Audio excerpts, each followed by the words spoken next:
Hey, Rob. Hey, what's up, D-Nice? How you doing, man? Good. How you Pretty good. Can you believe I'm back on stage after all this shit? doing? I know. I can't believe it. Curfew, right? Curfew, all kind of madness is going on. Yeah. Yeah. God, man. I mean, by the time everybody hears this, hopefully it'll be over with. Yeah, hopefully we'll be back drinking in the bar, hanging out like civilized human beings. I know. I know. I think it's going to be a little quieter in the East Village for a while, though. Yeah, definitely more quiet. So this is the Rockshow 74, and we're just talking about a group that pretty much introduced the grunge to most of America. A Yeah. group from Seattle. We're talking about the making of the album from Nirvana, Nevermind. Is that right? Right. Right. To me, this is probably the one of the most important albums of the last 30 years.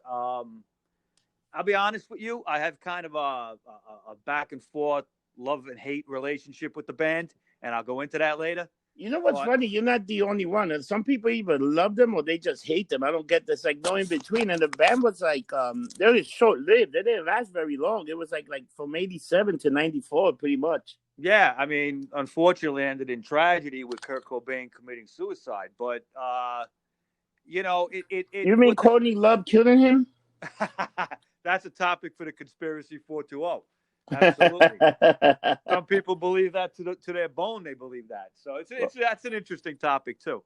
I, Um, I believe that. you're right. This album did usher in the movement out of Seattle, Washington called grunge. It was around for a couple of years, kind of bubbling under the surface. Bands like Soundgarden, bands like Nirvana, uh, Pearl Jam, stuff like that were kind of like in that genre. But Nirvana definitely broke it out to the country, to the world, and it to me, it's the last like real groundbreaking album, though that I could think of as far as being like very popular.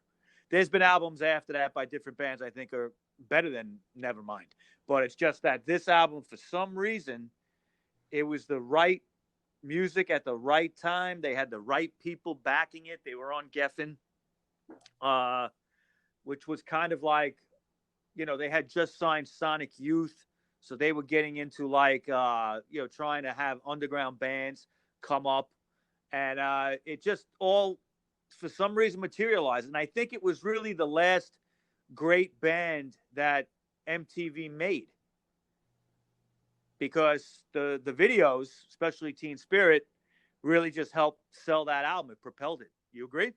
Yeah, they definitely. Let me tell you that cause they had an album before that, but this Nevermind was like a with the unique cover with the baby underwater, and it was Yeah. such a unique fucking cover too.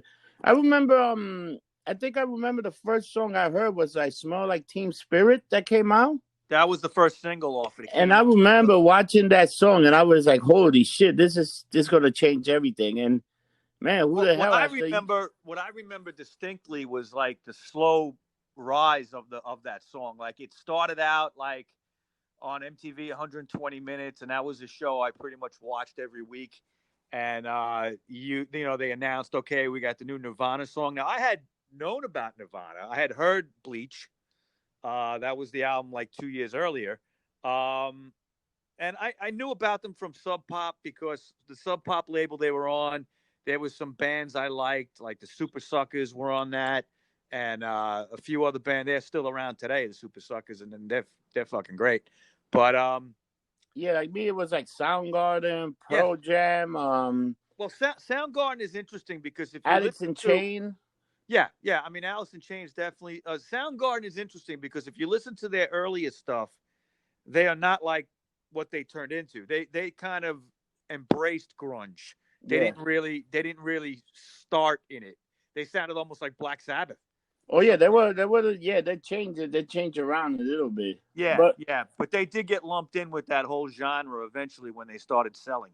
yeah, All right, so let's get into a little bit here with this. cause Mike, let me ask you a question. You would Yeah. think that pretty much these was like pretty much college underground songs that just made it mainstream. Well, Yeah, I guess you could say college because college radio was still a factor back then. Yeah. But you had this emerging legitimate scene called alternative Yeah. at the time. And I kind of never got that because once alternative got big, then it's not alternative anymore. Yeah. It's top 40. So it kind of like I never got that whole thing, but there was a genre there that, I remember kids young. I mean, I was a little older, so I didn't buy into a lot of the stuff, and I'll get into that later. But some of the stuff that the kids maybe 4, 5, 6 years younger than me was saying, I was kind of like, all right, well, you're into alternatives. That's cool. I accepted it. But now this album, Nevermind, was released on September 21st, 1991. And like we just said, it was their second album following Bleach that had come out in June of 89 on Sub Pop. They also had an EP called Blue that had come out in December of 89. Yep. A couple of songs on it. Now, what's funny is Kurt Cobain always said, like, the idea for this album was the Knack and the Bay City Rollers getting molested by Black Flag and Black Sabbath. That was, and I remember reading that years ago. I always thought that was funny. A little background of the band is that they were from Aberdeen, Washington, and they were started by Kurt Cobain, who was singing and playing guitar, and a guy named Chris Novoselic, who was the bass player, and they started in 1987. They signed quickly to Sub Pop, which was a Seattle independent label, and they were able to record their first album, Bleach, in 1989. Now, at that point, prior to that, they had a couple of different lineups, a couple of different drummers. They ended up with a guy named Chad Channing on drums for that album. Okay. And, he would leave in 1990 and be replaced by the ex-punk band Scream's drummer, Dave Grohl, when the band Scream had kind of unexpectedly broke up. He ended up in Nirvana. And Chris Novoselic, the bass player, has always, he always said when Grohl joined the band, that's when everything gelled. That's when it all fell into place. Wow. Yeah. Wow. Now, Kurt Cobain was known for his kind of like wide taste of musical influences. And he liked everything from REM to the Smithereens to the Pixies to the Melvins. He liked all different kinds of stuff.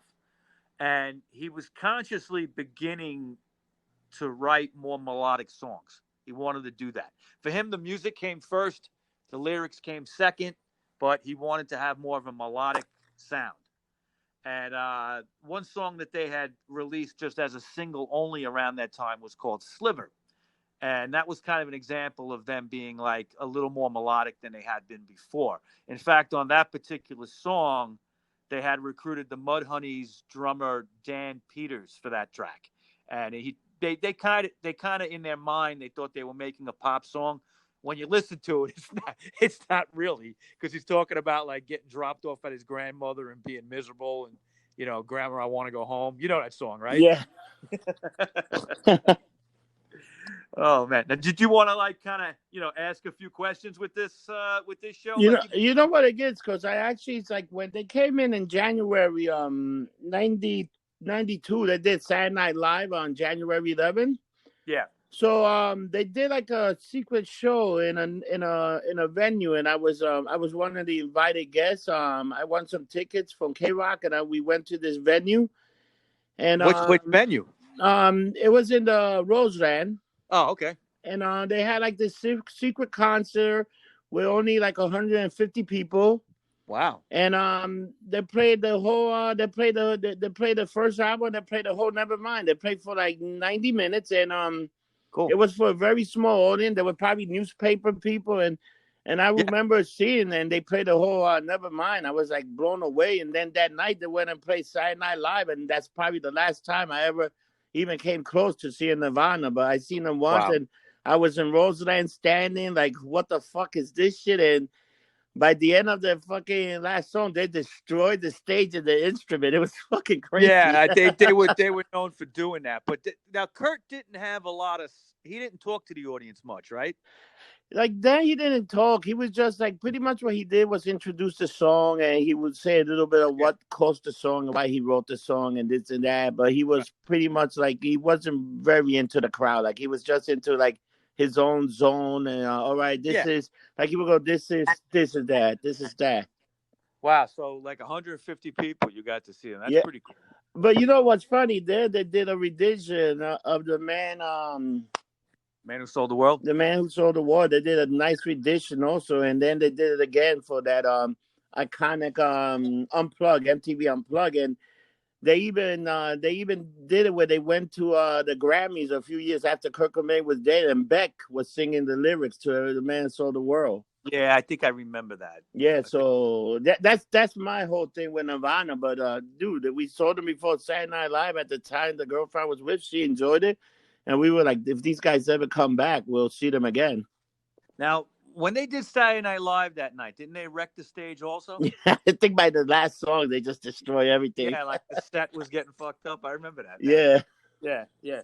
I mean, they definitely had something, but I don't want to get off track. I want to give a little more of the history, but yeah, I want to talk about after kind of what I think of the legacy and yeah. I stuff didn't like mean that. to get you off track, but I just No, wanted not at to all. tell you because Oh, it was incredible to just that's a great like story because and I'll get into it. Is that actually must have been part of some of the little bit of promotion that Geffen was doing because they really didn't push this album. It kind of just built on its own because they never expected it to sell.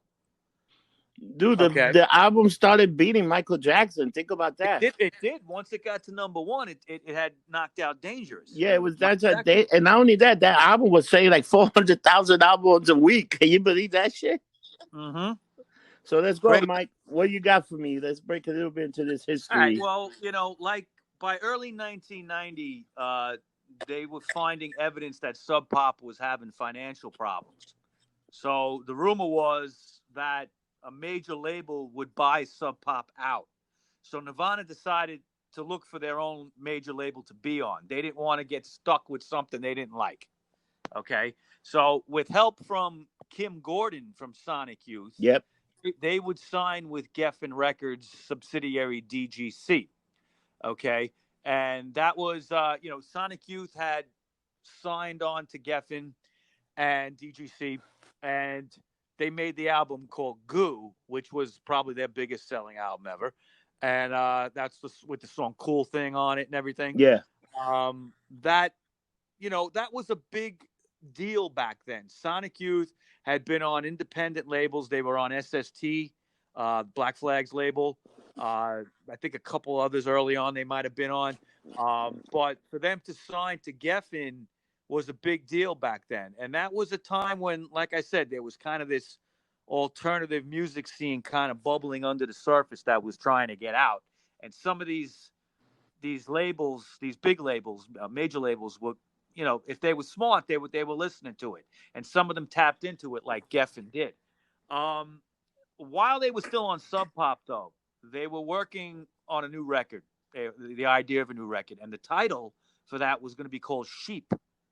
All right, All so right. Nevermind was actually going to be called Sheep, and being big fans of the band Killdozer, Okay. they wanted to get Killdozer's producer Butch Vig for the album that they were going to do. Okay, and he liked Cobain and Grohl and Novoselic loved the sound of that latest Killdozer album. So Butch Vig was behind it. They wanted to work with him. Now Butch So, Vig's Mike, these studio. guys actually had some pretty decent producer for a band that just came off the gate, Yeah, yeah. right? Well, look, there was always, I think, Bleach had done well in the UK. Okay. Okay, so it didn't make much of a splash here, but it had done well in the UK. So there was some buzz around Nirvana anyway. All right, Okay. and when they what they did is they actually ended up going to Butch Vig's studio in Madison, Wisconsin, and they went there in April of 1990. And between the 2nd of April and the 6th of April, they had recorded 8 tracks with Butch Vig. All right. Now, these 8 tracks were going to be an album, okay, but some of the titles would be changed. Okay, for instance, like they had a song called Imodium, Yeah. and that would later be called Breed. Read it. All right. Okay. And then they had a track called Dive, and that would later be released as the B side of Sliver. So okay. Okay. So while they were in Madison, they played a show with fellow Seattle band Tad, and they also did a radio interview with Madison radio station WORT on April 7th. During that time, Kirk kind of strained his voice during those couple of days they were recording. So they had to kind of chill out. They couldn't record anymore. But Butch said that he would work on these tracks until they could come back and do some more recording. Now, Butch Vig at the time, was holding on to those tracks and working on them. But in the process, Nirvana drummer Chad Channing left the band. Okay. Okay. And, any other recording they were planning on doing was going to have to wait until obviously Cobain's voice improved and they got themselves a new drummer. Is there any But reason why he left the band? Yeah, I'm not really sure. I think there might have been some creative differences. I'm really not sure. That's never really been explained. But Butch Vig had these tracks, and he made like a nice package for Nirvana that they used those 8 tracks as a demo to shop themselves to major labels. So they were lucky. They were able to get this recording done while they were still with Sub Pop and then hold on to it while they were ready to leave and go use it to show other labels. And there was a lot of buzz around them at this point. So a lot of labels were interested. And but they were very picky, and they trusted Sonic Youth. So Kim Gordon would be instrumental in that, and they would sign up with Geffen subsidiary DGC. Okay. Now, when they did that, DGC would recommend a variety of producers for an album, but the band still wanted Butch Vig. Okay, and Nirvana, they were very nervous recording for a major label. They didn't like the idea of it, and they were quick to find out that some of the producers DGC were suggesting were looking for big percentage points of the profits. So they were looking for, if the band was given $65,000 to make an album, the producer wanted a big chunk of that. Wow. All right, so they didn't like that, and that's actually what they were given. They were given $65,000, and they held out long enough, and Butch Vig was allowed to come in. So do a lot of bands do that? That they try to get another producer, and then you say, "Fuck that! I'm bringing my own." Was there a lot of bands that had that controversy, or was that something common? I wouldn't say it was common. I think if you could pull it off, if you had a little bit of pull, which they did, okay, because they just signed with Geffen. Geffen was anxious to put out something. And I remember they were kind of riding on the coattails of the Goo album by Sonic Youth. Yeah. Okay, so there was this little bit of a hype on the label that, okay, now we've got another underground independent band. Okay, and we got to put something out.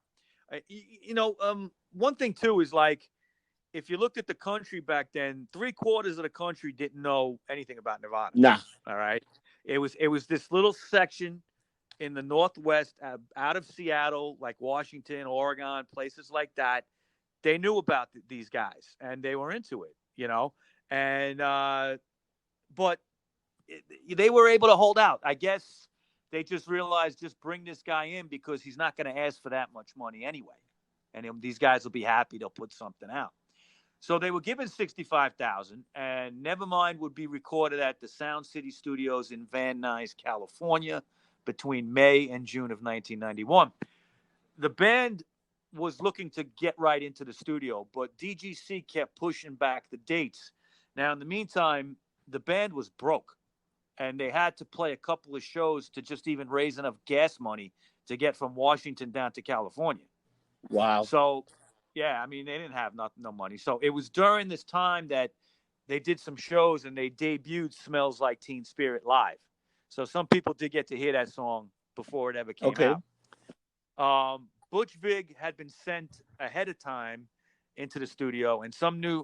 What they had done is they had sent some new songs to him ahead of time, and they managed to record some of these new songs very briefly at another studio, just a quick couple of demos, and they sent it to Butch Vig and was like, "Hey, we got these new songs." Now, one of them was "Come as You Are," and another one was "Smells Like Teen Spirit." So that was the first time Vig had heard those songs going into the studio. But while waiting for a couple of months to begin the recording, the band was practicing like crazy, and they were tightening their material and they were working hard at all the arrangements of the songs. So by the time they got into the studio, that what they had done had helped them immensely because they were able to start recording and do a lot of stuff in like 2 or 3 takes. Wow. Because they had practiced for months and months while they were waiting to get into the studio. And by this time, Kurt Cobain's voice was fine. Mm-hmm. Yeah, months had passed. Let me ask you, so they're working on this album. You think they knew they had an instant hit there? Did they think they had a success? Absolutely not. Absolutely not. That was never their intention. They never thought they were making something that was going to be so huge and so groundbreaking. Okay. Geffen gave them $65,000. That's not a lot of money. Okay. They kind of are on the record saying that they thought they would sell maybe as much as Sonic Youth had sold, which was about 250,000 copies. Okay. And that's it. But, once it was released and, quickly it was realized, they had a monster on their hands. Wow. Yeah. Wow. Yeah. Yeah, I mean, I'll go into it in a minute, but it's really one of those like rare cases of everybody underestimating. Dude, but and by the end of it, what did they sell? Like 7 million albums in America, and then they sold like 30 million albums worldwide of Nevermind. Worldwide, yeah. It's one of the biggest albums ever. I'm like, Jesus Christ, man! How the hell, And they didn't even know that they were doing that. Because the critics were making fun of them at the beginning that they were like the symphony of reckless guitar, bass, and drums. It was like nail gun, but it started like a whole new movement. It's really started a new movement, and they were the pioneers. I hate to say that. Well, it's nothing to hate. I mean, it's a fact. I mean, they pioneered it in the sense that it was them that broke.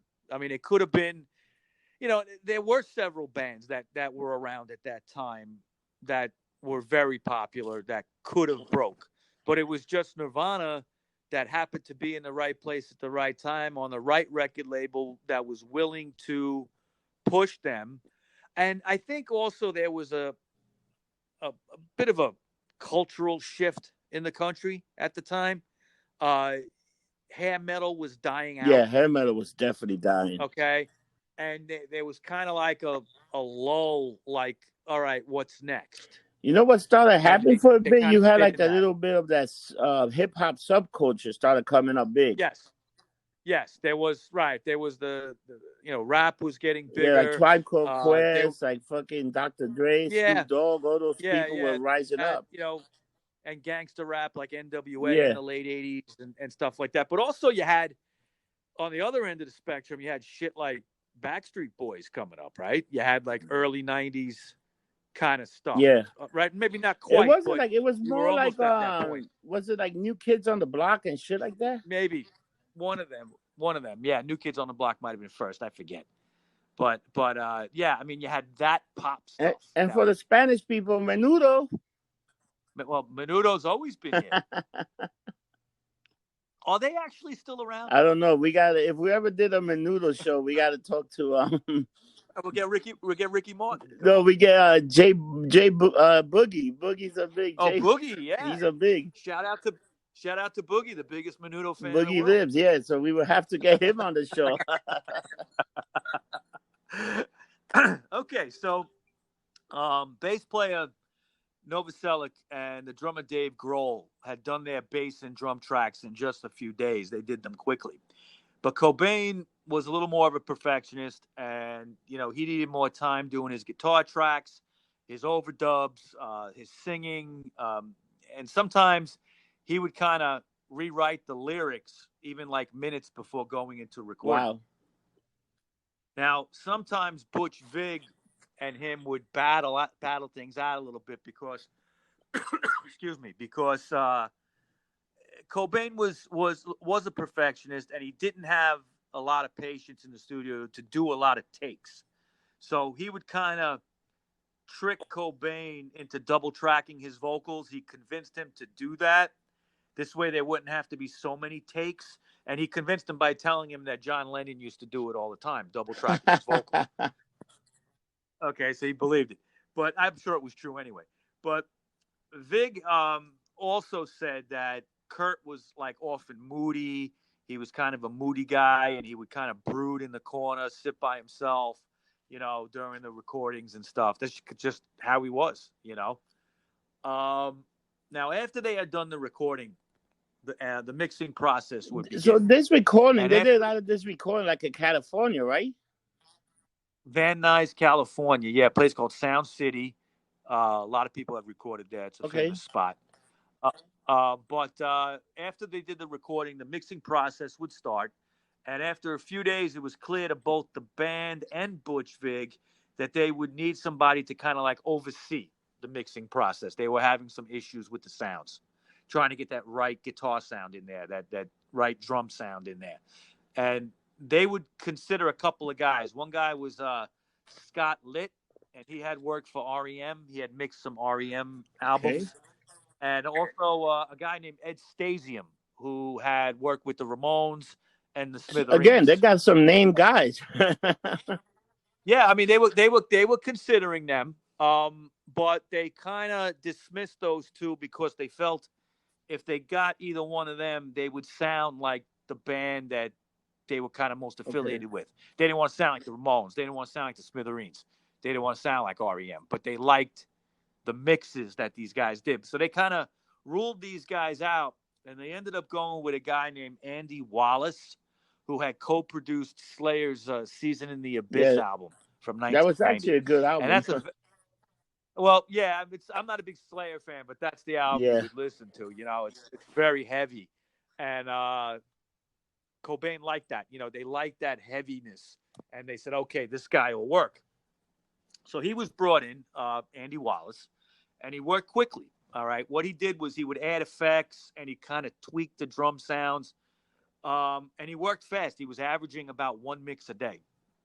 So upon the completion of the album, Vig and Nirvana were like they were satisfied with the mixes. They thought it sounded good from what they could hear.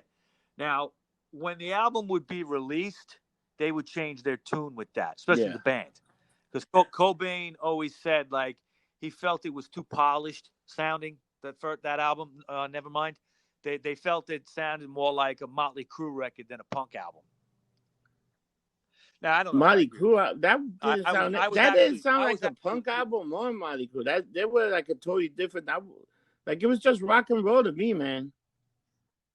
well, it's all rock and roll, but like no, I didn't think it sounded like Motley Crue. I didn't think it was like a punk album in the sense of the way punk records were recorded back then. And also, all the A songs were little more. pretty long. There weren't any like short songs. They might not have a. No, they were never. They were never about the 2 minute Yeah, punk that's what I songs. mean. So Really, it wasn't a punk album. No. So that's totally wrong. I don't even think he know what Yeah. he did. I don't even think he knew Yeah. what he was talking about. Honestly, all right. It just that's one of the things that I disliked about this band. Okay, I got to point out is I always felt there was a little bit of this like insincerity to them. Okay, and I don't mean to insult any Nirvana fans that are listening. I know some people worship the band, and that's all cool. Okay, but I just feel like that they, like when the album sold and it was doing really well, they had this attitude like, "Oh, we don't want to be a big band." And that's exactly they didn't want that. Which that was amazing. They made a hit and they didn't know how to act. Now, sorry, that's bullshit. All right, when you get a band together, okay, you want to make it. You could tell people, yeah, all right, I'd like to stay in this little, little genre here and not break out of it. But I think that that's bullshit. I think that they enjoyed the money they got. Okay. They all became very rich from that album. And, they made other music after that that's not bad. Okay. But that whole grunge movement was kind of like that. It was like this whiny, whiny, like, oh, I don't want to be successful. I just want to stay like little. That it always rubbed me wrong. That's me. Because I think, look, when you're in a band, your idea is you're bringing your music to the masses. Now, I'm not saying you sell out, just because like there's that kind of like immature thinking that if you sell a lot of records, that means you're a sellout. No, All that just right, means now, that you're a success, or you got a hit, and people are listening to your music. right now, I'll tell you, just because it sells a lot, that doesn't mean it's good. Okay, sorry. Okay, I mean, there's a lot of shit that just But sells let me millions tell of you, copies. that album, that Nevermind, I think is one of the like if I had to put in, it's definitely, to me, it's definitely the top 100. Oh yeah, I mean, it's a very Like important me, I would album. put it like Okay, between and I would put it between 85 to 100, definitely. I mean, I have to really think about it, but yeah, I don't have a problem with that. Okay, I mean, it's just in the top 100 is fine, but I just think like they went into that record not thinking it was going to do anything. Okay, I get that. All right, they had never had any success before. Okay, but when they saw that it was starting to sell, they hadn't done anything to be a No, sellout.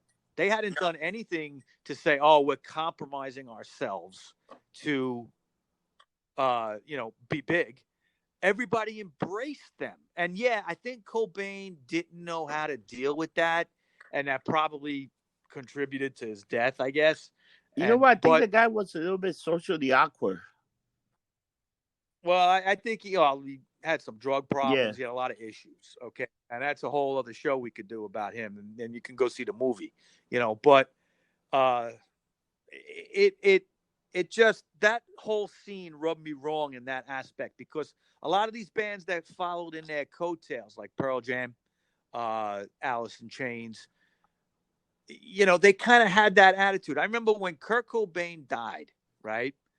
I was reading in Rolling Stone magazine. I think it was Rolling Stone. Uh, it was an open letter to Kurt Cobain by Eddie Vedder. Okay, I personally cannot stand that guy. Okay, and he talked this open letter. It was a whole page of the magazine, and he talked about how you know he couldn't deal with the success of his band. It was like this whole thing. And at the end, he's like, "I hope I join you soon," something like that. And I'm like, this is what this scene is about. It's about being like miserable and shit, and like I just was like, I'm like, this is stupid. You know what I mean? And another thing that I had a problem with was, I had been listening. I had heard Nirvana 2 years earlier, and I was like, they're okay. Nothing, nothing, nothing new. Okay. I heard the Stooges. I heard the Ramones. I heard all this. I grew up with all that punk stuff. So this band comes along and they're kind of tapping into that a little bit. And it was like, okay. It was a band I never thought would be big in a Mike, let me million tell you, years. when they were on Okay. stage, they had like a different. It was like he was possessed. He was a different person. Like that's what they had this raw energy. Like if you were in the room, you Yeah. were like, yeah, yeah, like yeah, you knew Yeah. something. No, I'm not doubting that. I'm not doubting that at all. I'm not saying that they weren't, great at what they were doing. I just don't think that they were like the groundbreaking musically band. Where they were groundbreaking was that type of music they were able to bring Yeah, to the country in a big way that punk couldn't have done 20 years earlier.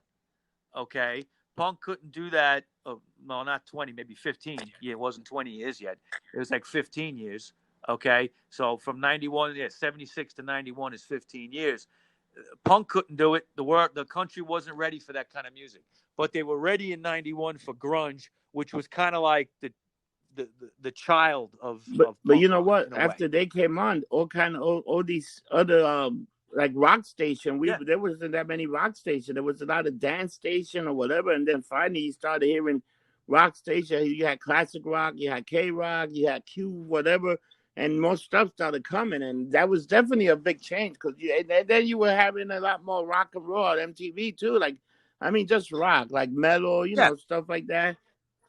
Well, yeah, the alternative scene broke out Yeah, over through that. Okay, you had they were lumped in as an alternative band, and they were, but they weren't really because what were they alternative to? They yeah, were top 40. Okay, so that was a contradiction there. But you had they broke open the door for a lot of lesser bands to kind of get noticed on MTV. That show, 120 Minutes, really yeah, got popular after that. What was the other show? I forget. Was it on VH1? It was like yeah. Alternative Alternate Nation. Nation. Right. Right. That was another one. The idea that and again, music was splintering off. So you had an alternative scene, you had a metal scene, you had a hip hop scene, and then you had the pop scene, which was the boy The bands and all funny that thing, stuff in the 90s. you had so much diversification of different music. Like now, when you listen to music, it's pretty much like very like the music now is pretty bad. Oh, it's awful. I mean, look what I said at the beginning of the show, that this was probably the last groundbreaking album, and it's almost 30 years old. So what has happened to music in the last 30 years? It's become programmed. It's like a factory. It's not. It's just put out. Everybody sounds the same. You don't need to have talent. All you need is a pretty face and just be Look manipulated at by the record Pitbull. He got company. a bunch of fucking Grammy, What is and he? What is Pitbull? all he is a pitch man. Like, yeah, yeah, yo, how, Yeah, shot. yeah, and he samples old shit, okay, and old songs, turns it into something new by adding a couple of lyrics and goes, yeah, yeah, yeah. Right? That's That's it. what does he do? That's what he does. I mean, and again, I guess he's a good looking guy, so the women like him, and that's what sells now. It's all just there's nothing, there's no depth in music anymore, and I actually, watched the Grammys this year. I think I mentioned this before because I was waiting for them to show the Iggy Pop lifetime achievement thing, which they never showed. I sat there and watched the whole thing for nothing. But, I was watching some of these new bands and I just don't get it, man. I don't get it. That Billie Eilish, and I just don't get it. I don't know. Maybe it's It just might me. be, it might I'm just old. be the age, But that like Billie, she's like making hits and she's getting like, she's all over the radio. When you think about it. Yeah, and I don't hold anybody being successful against them. That's all good, but these aren't like, this is pop. It's not groundbreaking stuff. There's always going to be pop music. There's always going to be a good looking guy or a good looking Dude, girl singing a think song. about That's how how bad it is that you know. rat is Oh the yeah, yeah, yeah. round and round. The fucking Geico commercial. Yeah. No, it's a guy. It's a funny Geico commercial. Geico always makes entertaining commercials, and they put rat in it, and they're like, "Oh, we have a rat problem in the basement," and they're in the basement singing round and round. But It's the thing stupid. made a It's little funny, comeback. but the song is now in Yeah. the top 20. I mean, like, how does that happen? People are dying, itching for real music again, not auto tuned, not programmed, not sampled all over the place. Real music with real instruments and real people singing and performing. Uh, I think. Look, I mean, the things going on in the country right now. Maybe we're ripe for something like that, a cultural shift backwards, going to stuff like that again. I think it'd be great. You know what? I keep looking around and say this would be a great time to start a brand new punk movement. Well, look, the punk scene in the UK, especially in the 70s, came out of anger, and anger of like, my life isn't worth shit, and I'm just going to try to, make something out of what I got. And yeah, I mean, I don't know if we can do that here. It's possible, Of course, it all depends on, the right kind of people Yeah. being interested. It takes young So, people to do it. Mike, imagine this. I got a guy playing guitar, a guy in the back playing Right. drum, one guy playing bass. The music's going hot and heavy, like good solos. And then I just say one word, "Go home," and that's the whole song. Oh, that's all. That's all been done. It'll be That's like been okay, done fuck before. so ever. What hit? Yeah, yeah. I mean, there's been songs that have 2 or 3 lyrics in it, and that's it. I It'll hate be you, like tequila, shit but it'll like be like that. "Go home," and that's it. I'm gonna get like 3 hot girls just to play behind me, and I'm gonna look like I'm all like, yeah, and it's gonna go like, and they just go home. It's a minute and 30 seconds done. Next song. Wow, wow. Now, when the Nevermind album went to the mastering process, just getting back to this, okay? On August 2nd of that year, they used a place called the Mastering Lab in Hollywood, and there was a guy named Howie Weinberg that began mastering the album before the band had even showed up. He had like mastered most of it. He had gotten started on it, but he had made a major mistake in the process of mastering the album because there was supposed to be a hidden track. There was a Yeah, track called Endless Names, and it was supposed to be at the end of Something in My something Way. Like in there the was going to be a way. little Yeah, that's break. a great song. Yeah, right, right. But what had happened was Weinberg got confused somehow, made a mistake, and he left that track off the album. So the first like 20,000 pressings of Nevermind didn't have that secret Oh, track Endless Nameless at the end. All right, now the band got an early copy of the album and played it and realized that and was like, "Oh shit, this is not cool." So they called him up and they said, "Listen, you got to fix this. This is important." So he did. He remastered it again and so let me put ask you that the track on original there. copy with that only 12 tracks and that mistake. Is that worth anything? It could be. I mean, obviously, it's different than the rest of them Yeah, without that track. I would think since it's 20,000 that might have a little value if you were, especially for a Nirvana fan. If somebody wanted to yeah. collect everything they ever put out, you would want to have that. One example of that I went through in my life was the Ramones' second album, Leave Home. Okay, they had a track on there, and I think it was the first 10,000 records were pressed with it. They had a track on there called Carbona, Not Glue, and it was about sniffing Carbona, which was a rug cleaner. Okay. And the band thought Carbona, they didn't know it was the name. They thought it was the chemical, like the name of the chemical. Okay. They didn't know it was a trademark brand name. They thought Carbona was actually the name of the chemical in that thing that people would get high on. So, like, they're talking about doing Carbona. The Carbona company sued them. Okay. And they had to take it off the album and they replaced it with an early version of Sheena is a punk rocker. Okay. And so Sheena is a punk rocker is on that album and on Rocket to Russia. And it's a slightly different mix between the two. One was made for Okay. AM, one was made for FM. But point of what I'm saying is there were only 10,000 copies of that album released in America with Carbona Not Glue. And in the UK, it was the song "Babysitter," which was never released in the United States until years and years later, was put on instead of "Sheena is a Punk Rocker." So there were actually 3 versions at Wow. one point of "Leave Home," and I was always on a quest for them. Okay, I had the regular one with Sheena. That was after the first 10,000 that came out, but I always wanted the one with Carbona. And every time I ever found it, it was like, you know, Wow. $75 or something like that, or like 100. Now it was a lot of money back in the 80s. I wasn't going to spend that. I ended up finding it. Uh, that album had come out in '77. I ended up finding it in like the mid '80s in Philadelphia in a record store.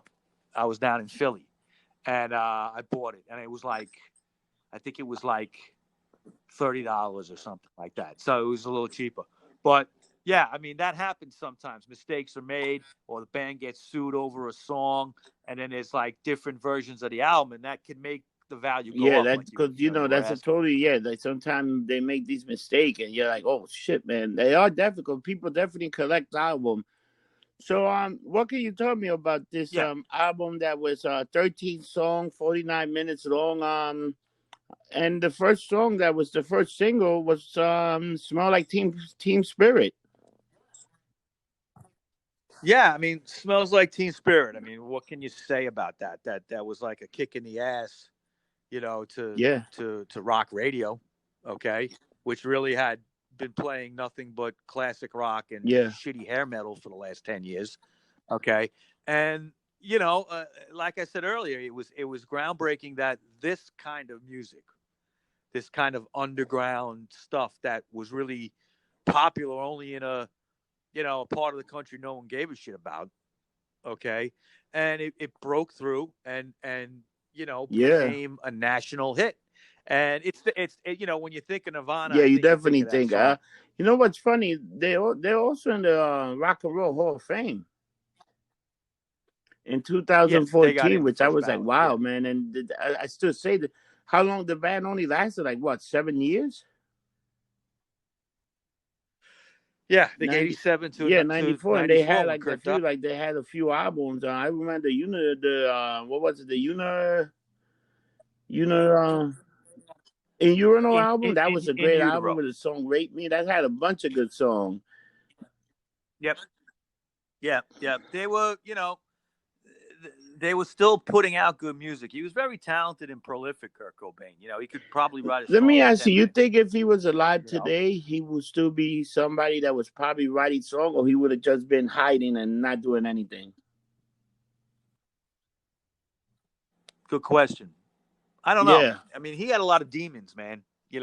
If he had lived, would he have been able to deal with, you know, the band? I think he probably would have ended the band.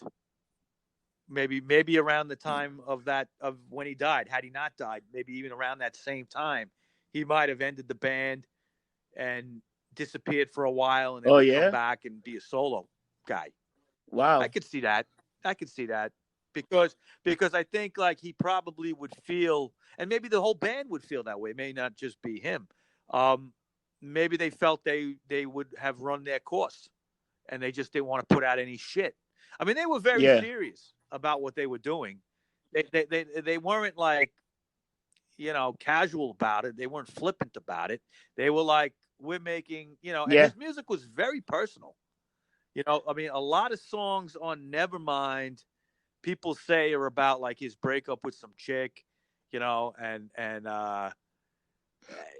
he a lot of it he wrote from a very personal point of yeah. view. The guy had a lot of demons. If he had lived it, he probably would have like broke up the band and went on hiatus for about 5 or 6 years, and then there'd be a big comeback with something Do you new remember the of his song own. "In the Who Bloom"? It was knows? like almost a throwback to the Beatles. Yeah, yeah, yeah. I mean, they again, they made an effort in all that grungy noise. They were melodic in a lot of their songs, which I did Yeah, enjoy. Certain tracks like that, like stuff like "Come as I You love Are." that. I Like I like didn't really Polly. like I that love much. Yeah, Territory Piercing. Ter- Territorial Pissing is one of my Drain favorite You. songs on there. I love Definitely. Stay Away on a Plane. Something in the way that let me tell you, Yeah. that album is also very well produced because it goes like up and down. Yeah. Well, did you ever know? Right, because you have like a slow song, then a Yeah, fast song. Yeah. Did you ever notice? You really like the way Cobain sang. You never really could yeah, understand because him all he the will way. mumble some of the You ever, words. Yeah, yeah, like "Smells Like Teen Spirit." Like the lyrics are like when you read them, they yeah, don't make any sense. You know, he's really like out there what he was doing. But again, it was the music was his policy. The music was first, the lyrics second. And you know who else is like that? And you don't really think oh about it, yeah, but Mick Jagger. Okay. Yeah, Mick Jagger, he says when he writes lyrics, he's more concerned with how the music is sounding, but the lyrics are kind of secondary. And if he likes a lyric, he'll sing it, very clearly. But there's songs that like he kind of mumbles, especially older stuff. Okay, and he used to do it a lot. He kind of slur it or something because he You just know who wasn't else crazy kind about the of did lyric that anyway. once in a while? They would talk about that he was losing, but Frank Sinatra got to the point that he hated some of the lyrics that he would just mumble them. Yeah, yeah. I mean, right. There were some Cause songs he probably didn't like singing. Like, did you no, ever hear his version of Old MacDonald? but he was pretty much like, yeah, I do that once in a while, but I just try and get through it. Cause think about it, you sing the same song a hundred times. He You was get like, sick of fuck it, yeah. Yeah, you get sick of it after a while. A career like that long. But one thing we got to talk about towards the end here is the I, album cover for Nevermind, because that's iconic in itself. And everybody knows it. It shows yeah, that infant baby in the water, and there's a U.S. dollar bill on a fish hook in front of him. Now, Cobain got the idea of that one day when he was watching a show about water births with Dave wow, Grohl. They were watching TV, and they mentioned this idea to Geffen Records art director for the album, a guy named Robert Fisher. And he kind of was like, okay, that sounds interesting. And he started looking for photos that he could find of underwater births, but everything was like too graphic. yeah, Everything was like, the baby coming out or something like that. So they couldn't do that. But Fisher sent a photographer. He decided to do something on his own. And he sent a photographer named Kirk Weddle to a baby pool, okay, a okay, pool that just babies would be in. And they took a bunch of pictures of different babies, and the band settled on 4 month yeah. old Spencer Eldon, okay? And he was the son of a friend of Weddle's, okay, the photographer. So that's in case you didn't know the You know kid's what? name, They it's, I it's think when they Spencer did like a Eldon. 20th anniversary of the album, they had him as an adult. Yeah, yeah, they did. I saw that. And they also took a picture Yeah, of him in the water. And he's it's the wearing same a cover. bathing It's suit. It's him like the like same 20 years cover, later. Yeah. but him as an Because adult. if you ever see what Yeah, they yeah. did to on them, they had like a bunch of revisits of this. Like this one on Nevermind now that got redone that got like 40 songs, and then there's another one that got like 70 songs. It's crazy Oh what yeah. they done. There's, there's a deluxe. There's a deluxe album. Yeah. Right. I think it's 40 songs. So it's probably like it's all different versions. No, Couple of but they extra got the ones that super maybe never deluxe been also. That's released. 70 I mean, songs. Never of mind. just Yeah, if you look Nevermind. it up, it's insane. Let me see if I Wow. can find it right now. Yeah. Because they got the deluxe version that is like 40 songs. Yes.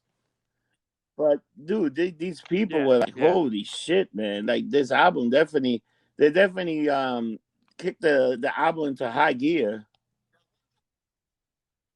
Now, one thing too, the back cover featured the rubber monkey there in front of that collage of pictures that was created by Cobain.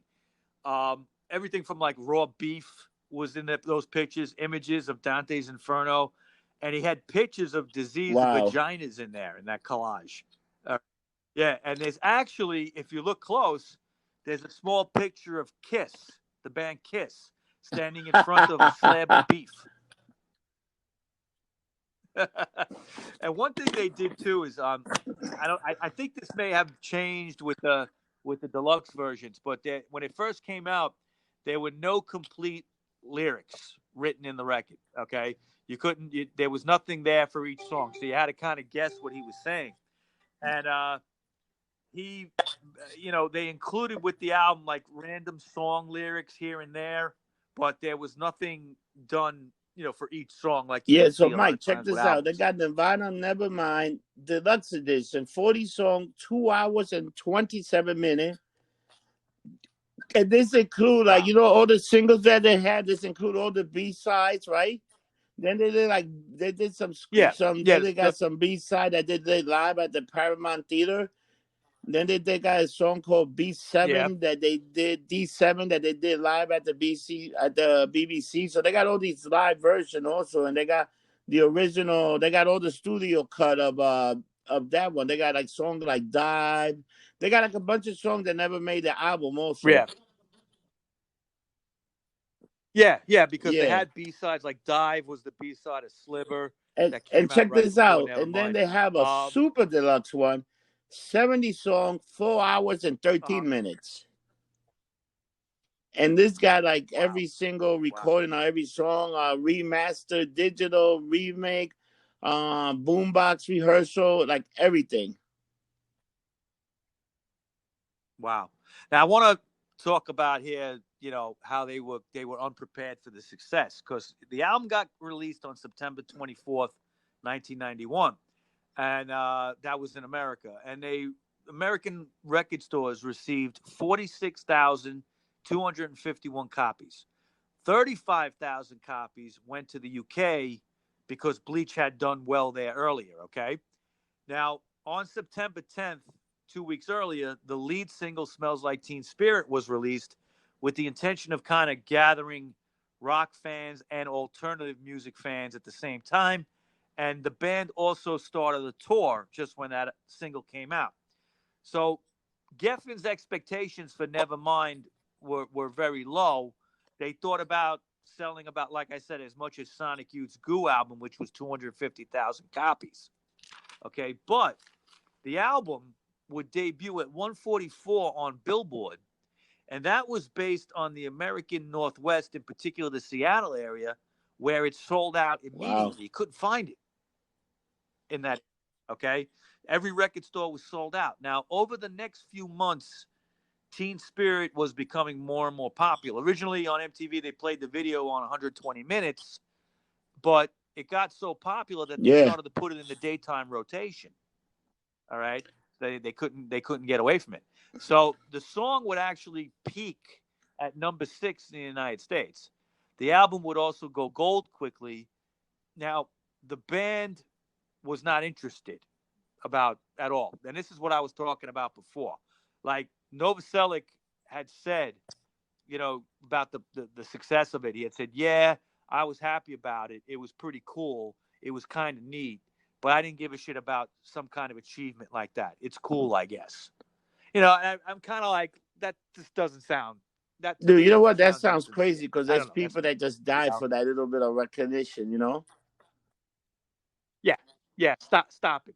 First of all, does He's anybody know who he's a Novoselic is? lunatic. Really? Okay. Yeah, I've heard that. I've heard he's crazy, but the everybody Yeah. forgets the bass player in Nirvana. But he's a Come on, dude, didn't he come and he like was from it was a founding member. Clearwater Revival like band that would do cover a Clearwater Revival? Yeah. Creedence He Clearwater came something Revival. like that. You Yeah, know who's the something guy that with that. actually I made think. out like a Yeah, yeah. band with it was David Grohl. He actually had a great career after that. Well, Dave Grohl and Let we me tell should you, do I a love show the on the Foo Foo Fighter Fighters in the too. near future. I like them better than Nirvana.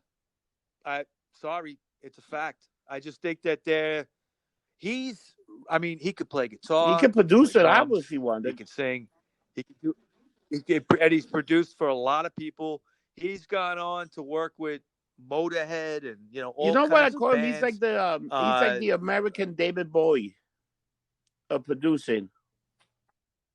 Yeah, well, yeah. I mean, he's produced a lot of bands, uh, and he keeps his head on right. It seems like Yeah. Dave Grohl seems like a very humble guy. Like you could go up to him, say, "Hey, how you doing?" I don't know. I don't know if that's true, but that's the impression that I get. And I just think that okay, he was playing drums in Nirvana, and he had to take a back seat to Cobain. I think probably behind the Oh yeah, scenes, he had a lot to he do was with that definitely band. the backup And lyrics. You know, a lot of things he sang in the background. Yeah. well, right, he played. He No, did he didn't backing mind, but I vocals, did the but he didn't backing write any vocal. He lyrics. I did a don't lot think. of them. Like, cause like you know what, we saw that after he got into Foo Fighter. Yeah. The guy has a pretty decent voice. And he's a great rock and roll dude. Let me tell you, the fucking guy broke his leg once and did a whole show. which is like a lot of Did a whole guys would show. have I heard sat about down that. and be Yeah, I like, remember. "Fuck this, I'm out." No, this guy said, "You know what? The people pay. I'm gonna finish the fucking show." And he went up there. Then the next day he had Yeah, another one. I think he finished the tour with a broken leg. yeah, yeah. I mean, I've known a few bands that have done stuff like that. I remember seeing the Dickies one time, and the singer had a broken leg, and he just did the whole show in a wheelchair, and he was like wheeling. You know, it was a punk band, and he was wheeling himself up and Wow. down the stage. It was hilarious. You know, back and forth. But the album Nevermind would go to number one on January 11th, 1992, and he that album would displace Michael Dude, you know what? Jackson at That's like number one with the huge. Dangerous album. Think about You know, how knocked big him out. that is. It is. That is, and that was like Yeah, Michael and Jackson's Nirvana was comeback like album, right? they did Basically, what you know. the Yeah, Recording Institute of the RIAA made the album a diamond. Cause yeah, yeah. cause I the think that's album only was just happened it a was few such times, an right? album that nobody saw coming, but it changed the way people would listen to music. It changed. It started a whole fucking agenda. Because I remember Yeah, going a to, whole I never genre. heard of Absolutely. alternative, and that's all they call it. Oh, this is alternative rock. And I remember even to the point that they just did a bunch of, where you would go to like Sam Goody's or any of these record store, they had like this whole section Yeah, of this is alternative rock. And they like again, you had like Alice in Chain, you had all these other bands like Sister Seven. yeah. And everybody was like a Seattle Soundgarden. grunge fucking miserable cunt. Yeah, you know, and they, you know, it spotlighted kind of a, you know, kids that were like into this, like what they were about. You know what I mean? Yeah, Like kind of like a youth movement in a way. And it was interesting. yeah. I was a couple of years past it, so I kind of didn't relate all the way. But over the years, I got to say, it's been what 29 years since that came out. I've definitely embraced Nirvana a lot more than I did 30 years ago. But you know, I think that Mike, they think were about very this. A important in the future show history could of be on everything. Nirvana. We could do the 30th anniversary in 2021. Yeah, You that's know true. that? That How would be fucking next year. crazy is That would that? be next year. Um, yeah, that's something to think about. Now, the album at that point, when it went to number one in January of '92, it was It's selling crazy. 300,000 records per week. All right. Now, other singles after Teen Spirit was "Come as You Are" and "Lithium" and "In Bloom," but "Come as You Are" and "Teen Spirit" would be the only top 40 hits they would have in America. Yeah, You but understand? Like let even me though tell you, like that the album did albums did not have well, a weak but song. The album was pretty good. Like, but I think this, no, I listened to it today, and I haven't listened to it in a few years, and all the way through. dude, that's what I And say. I heard overall, it like it's a last solid night album. twice. It was You like know, shit. I forgot how good these guys were. I was like, to me, I'm a little biased. My favorite thing of them is still the MTV Uncut. Unplugged, I mean uncut. Jesus Christ. unplugged. And I'm sober. But Yeah, unplug, I still think unplug is one of the best things that came out. And the one with them, Addison Chain, and as much as I hate Eric Clapton, they were phenomenal. yeah, Oh, fucking! I even yeah, forgot and the about. Yeah, Kiss that one. was another day. Let me tell you, Unplugged was a show ahead of itself, and they did some good stuff, man. It was good Yeah, because they would start to take chances a little bit, and they yeah. would do like Kiss unplugged. Really? Okay, and Mike, that's it another thing. We actually should was do good. like a whole month of unplugged because that way we could get the footage, we could download it. It'll be easy to get stuff like that. Yeah, yeah. I mean, and again, we've got the just so everybody's aware, we've got the new Facebook group page, the Rockshow That page went podcast up group fast. A page. lot of people Check it joined it. out. Yeah, yeah. A lot of people joined it. Your friends, my friends, and people interested in the show. And it's Oh, and public, if so you're you don't part of need the to group and you know know either people that one of like us. And rock, go feel out free there. to invite any of your friends too. But we talk about other things too. We talk about reggae. We talk about country music. We talk about hip hop a little bit. Anything that's just real. Okay, what I mean, real music, coming from the heart. Um, the group's been fun. I've been posting different things. I have a large record collection. I have other stuff and a lot of music memorabilia. I've just been putting Dude, little I just want pictures to up say, here and but there. if you join this group, this is we don't talk any politics in this group. It's just music. So if you use No, no. That's the only. When you join, you'll see the one rule. Just no discussion about politics. Let's keep it all about yeah, music, and just everybody's because you know obeyed what, I that. don't want So this it's turned been into good. some. No, this is a group of people. We can forget about what the fuck's going on in the world. Let's talking about music. Let's enjoy it. And No, right, right. Music yeah, is the great uniter in the world. Okay, through all kinds of people. So and the only two kind of rules that we have is no politics and just respect each other and be decent and don't shit on each other because you like a band and yeah. the other guy thinks it sucks or whatever. you know it's all good. It's been fun so far, and every day I'm adding a little bit more to it. You could find us there, and you could find me under my regular name, Michael Baker. You can find me on Instagram, Rocker Mike 212, and on Hey, what Twitter, up, Mike? Rocker Before you Mike do, we got some 3. Where can we exciting find you, news. Rob? We got some few shows coming in a few weeks. Let the people know, like we got Uh huh. a person from maybe we got a good T-Rex connection. Yeah. Well, I don't want to But I'm drop just that saying yet we've been because I getting haven't some really response from spoken to some the lady. people. But We also got a yeah, few surprise shows coming out yeah. from some other people that you got in touch. Like you're starting to reach out a lot of people, you know? I have, and I don't want to give any names away yet, but there's been some people, older people on the music scene. We had just done recently an interview with Handsome Dick Manitoba from the Dictators. That went very well. But I started through social media, looking for some people on the music scene in the '60s and the '70s, and interesting people that have interesting stories, and we'll hopefully And get some Mike, shows with with these that, people on. people can find me on the Rock Show group page. You can find me on Instagram, Facebook, Twitter, anything social media. We also got the website Getting Lumped Up. And if you like what you see, please subscribe to our YouTube. We need all this subscriber we can get. It's Getting Lumped Up. So you know what? We Thank you can for get. everything. Yep. We got some videos that are doing pretty good on the YouTube channel, but we definitely need a little bit more support so we can probably make a few bucks and start putting more production to the show and getting a few equipment. And pretty much by you go Yeah. on YouTube, you pretty much help us to hopefully that we can finally reach like at least 5,000 people so we can make something. We'll definitely be I hope we doing could do video. Let's wait. video You know again what? We were soon. probably going to God. do video, but with this whole shit that happened, holy crap. Yeah, but you know what? Well, you got Everything to come goes back back to first. normal. Then holy shit, what the hell happened?